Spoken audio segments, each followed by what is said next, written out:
Okay, so number 3, wala nang intro. Ito yung problem. So, helium gas, in an ideal Otto cycle, helium to, tapos ideal Otto, is compressed from 20 degrees Celsius and 2 liters. That is the maximum volume. Tapos ito yung minimum volume, which is 0.25 liters. And its temperature increases by an additional 800 degrees Celsius. Take note. Okay? During the heat added process yon. So, the temperature of helium before expansion process is, yun ang tinatanong. So, which is T3. Kung titignan mo, dalawa yung temperature dito.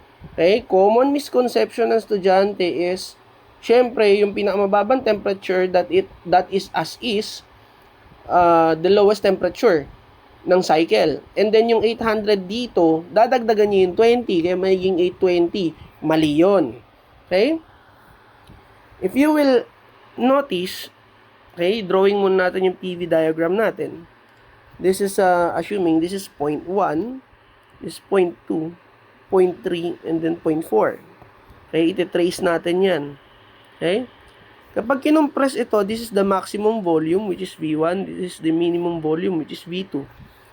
Tapos, aakit yan ng 3. Ito naman yung expansion process to 4.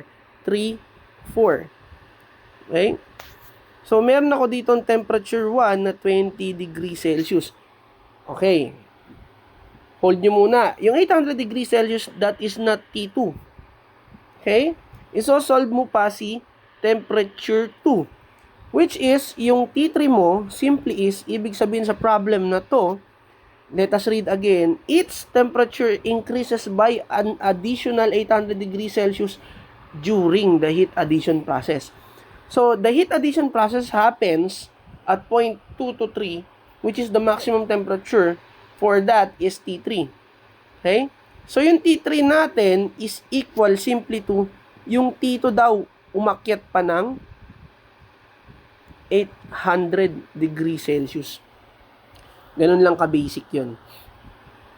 Okay, let us solve. So, on this problem, let us first focus dito sa isentropic process on compression. So, T2 over T1 equal to, wag na natin isali, wala naman pressure. Wag yun ang hanapin dahil hindi naman pinahanap. Tatagal lang kayo. So, maximum volume, minimum volume raised to K minus 1. Ang problema, hindi mo alam yung specific heat ratio for helium. Simply, ang specific heat ratio for helium is equal to, I think this is 1.667 kung hindi ako nagkakamali. Now, for the molecular weight naman ng helium, if you want to solve for the universal gas constant or yung capital R, that is 4. Okay? Divide mo lang 8.3143. So, hanapin natin si T2. T2 is simply T1 multiply to V1 over V2 raised to K minus 1. Okay? T2 is equal to, yung T1 mo is 20 plus 273. Okay? Multiplied to 2 liters divided by 0.25 liters raised to 1.667 minus 1. Okay, parenthesis kasi, take note, ang problem mo dito, ang tinatanong sa'yo is the temperature ng helium before expansion process. Tignan mo yung binigay na temperature, naka 20 degrees Celsius. Ibig sabihin, yung, kahit hindi sabihin sa problem, if what unit ang gagamitin, as is yan, ipa-follow mo yung binigay sa'yo dyan na unit sa temperature, which is yung Celsius degree. Kaya ima-minus ko na agad to ng 273 para maging Celsius. So, T2 is equal to 273 plus 20. Yan, 273 plus 20 multiplied to 2 divided by 0.25. Erase natin ng 0.667. O, minus ko na kagad yung 1. Kaya lalabas dito is 1172.8127 degrees Celsius kagad yan. Hindi pa yan yung final answer. Kasi ang kinukuha dyan, the temperature before expansion or the maximum temperature of the combustion cycle, which is T3. So, T3 is equal to T2 800 pala, plus 800 degrees Celsius. So, T2 is 1172.8127 degrees Celsius plus 800 degrees Celsius. So, the final answer is, ba't dyan? Plus 800. Oh, basic. Okay, 1172.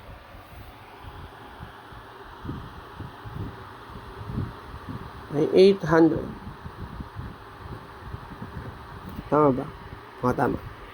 800 degrees Celsius. 1972.8127 degrees Celsius.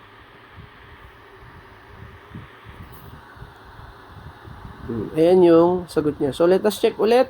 Input natin. Baka may mali lang tayong input. Laging double check natin. 20 plus 273 times, okay, maximum volume divide by minimum volume. Ay, hindi ko ata na minus 273 ito. Tama. 2 divide by 0.25. Kaya dapat talagang sinecheck ko kasi medyo nakakalito din yan kapag nagtuturo ka. 0.667. Okay, minus 273. Yan, 899 dapat. Ito pala, Kelvin pa. Yan, Kelvin pa yan. I-correct ko na lang dito. Kelvin ito, Kelvin. Ayan. So, approximately equal to 899.8127 degrees Celsius. So, babaguhin ko lang siya dito ng konti. So, 899.8127. Basic to. Plus 800. So, 1699 or 1,700. I don't know if yan yung nandun sa choices niya. So, 1699.8127. Approximately 1,700 degrees Celsius. That is the maximum temperature of the combustion cycle or the temperature before the combustion, before the expansion process. Okay? So, 7 minutes lang yun. Ganun kadali.